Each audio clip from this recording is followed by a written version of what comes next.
इकडे लक्ष द्या सगळेजण, मस्त तुमच्यासाठी संक्रांत वाणचं आहे ते ऑप्शन घेऊन आलेले आहे. संक्रांत वाण द्यायचं आहे, खूप जणींना द्यायचं आहे, पण बजेटमध्ये तर पाहिजे ना. मग हा वाला जो माझा व्हिडिओ व्हायरल झालेला तोच समय आसन मी तुमच्यासाठी घेऊन आलेले आहे. आणि जर ऑफर प्राईस तुम्ही ऐकला ना, तुम्ही ना म्हणशील वा वा किती छान असं ऑफर दिले असतो. सो हे वालं जे समय आसन आहे तुम्हाला पेअर आहे ते फक्त आणि फक्त 160 रुपयेमध्ये पेअर भेटणार आहे.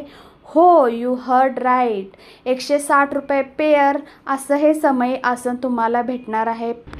पण मिनिमम 10 पेअर आहे ते तुम्हाला माझ्याकडून परचेस आहे ते करावे लागतील. सो लवकरात लवकर बुक करा.